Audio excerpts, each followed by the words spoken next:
All right. I want to role play with ChatGPT and I want to see if it's any fun. So let's dive in. Hey ChatGPT, how you doing, man?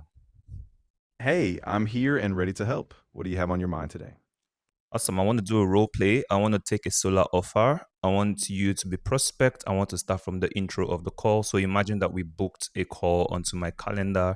You're supposed to come on the Zoom meeting, and then we're going to take a conversation from intro to discovery to the pitch to objection handling and just go through the entire call. And let's see if I can close you. But I need you to be difficult. I need the offer to be solar related. So just give me something that I can work with for a solar offer, and then we'll start the conversation. Got it. I'll be a tough prospect, definitely asking some probing questions and raising objections. So here's the setup. I'm a homeowner in a suburban area and I'm interested in lowering my electricity bills, but I have some skepticism about the upfront cost and ROI timeline. Before we dive into the call, do you have a specific solar solution offer in mind, like a lease, PPA, or a purchase model, so I can react to that as we go? Nah, just give me something that sounds really good. Perfect. Then let's go with a cash purchase model with a strong focus on long term savings. I'll assume a scenario where there's a 30% federal tax credit and we'll project a payback in around 5 to 7 years.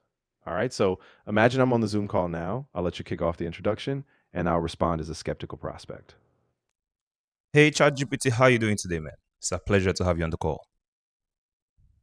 Hey, I'm doing well. Thank you. I appreciate you taking the time to meet with me today. I was really curious before we dive in. Can you tell me a bit about your current energy usage and what your goals are for considering solar? Oh no, I am the closer and you are the prospect, so I would need you to take the position of the homeowner and let's start that again. Ah, got it. My mistake. Okay, so I'm the homeowner. You can go ahead and introduce yourself, and I'll be ready with my thoughts and concerns as we go through. Awesome. By the way, don't give me too much detail into answers if I don't ask the right probing questions. Cool? Absolutely. So that sounds good. I'll keep it more concise, and you can steer the conversation with your questions. So whenever you're ready, I'm in the role of the homeowner. Hey ChatGPT, how you doing today? It's a pleasure to have you on the call. Hey, I'm doing well. Thanks for asking. I'm glad we could connect today. I've been thinking about solar, but I'm still a bit on the fence. I'm just trying to figure out if it really makes sense for me. I can completely understand that, and that's why we're here to have the conversation. See if it's something that can help you. You understand? So, would you like us to dive into the conversation? Yeah, absolutely. I mean, I'd love to hear more about the costs up front and how long it would take to see any real savings. And I guess I'm also curious about how maintenance works, if it's really a hassle or not. That's fair enough. We're definitely going to discuss the cost, the maintenance, and if how long it will take to see real savings. But before we go into any of that, is it okay if I confirm a couple of things with you, understand what exactly is going on with you, and get a clearer sense of why this is something that might be a need for you, and then we determine from there if this Yeah, solution will be what you're looking for. exactly. So, yeah, I'm mainly looking to reduce my electricity costs in the long term, but I also want to make sure I'm not overcommitting financially in the short term. So, yeah, if you can clarify my options, that'd be great. All right. So, what do you currently do, to get electricity at the moment? How do you get electricity at the moment? Yeah, so right now I'm just on the standard grid. I'm with the utility company and my bills fluctuate, depending on the month, especially in the summer. So I'm paying, whatever the market rate is, but I'm really hoping to lock in something more predictable. That's fair enough. I can understand that. How long have you been thinking about looking in something more predictable? Yeah, it's been on my mind for the past 6 months or so. I just haven't had the time to really dig in and figure out what a solar solution would actually cost me or what the benefits would be. 6 months, huh?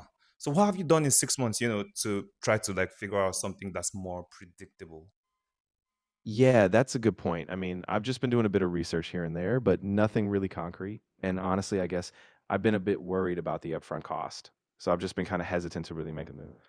I get that. I mean, some of the people who come in as well are very worried about the upfront cost. But I mean, that's something that we are completely aware about. And so don't worry, we provide solutions to help you figure that out. But so tell me, what makes now the right time? Like, why is it something you now want to get started with? Yeah, I mean, honestly, the reason I'm thinking about it now is because energy prices just keep creeping up. And I feel like if I don't lock in a better deal now, it's going to keep eating into my bills. So I'm thinking, better to act sooner rather than later, but I just need to be sure it's the right time. Mm. I think you mentioned your bills, but I didn't catch that earlier. How much is it eating into your bills at the moment? Yeah, so on average, I'm paying about $250 a month for electricity, but it spikes in the summer, sometimes up to 400. So I'm really looking to stabilize that and hopefully bring it down. That makes sense. But that doesn't sound too bad though. Like, so what's the challenge there? Like, why not just keep, paying 250 and 400 and hoping that like things continue the way they are? Yeah, I mean, that's true. It's not catastrophic, but the unpredictability is what gets me. I mean, if I can reduce that risk and also build equity in something like a solar system, then it just feels like a more secure long-term move. I just need to be sure the numbers really pan out. I can understand that. So tell me, you mentioned that you're looking for something that feels like a secure long-term move. Why is that? Yeah, so I guess it's because, with a solar system, once it's paid off, my energy is essentially free. And I like that stability. Plus, if I stay in the house long term, it just builds value. So I think that's what makes it feel more secure for me. That's fair enough. I can understand that. ChatGPT is not bad. I mean, I can take the conversation from there, but we're 5 minutes in, so I'm just gonna stop.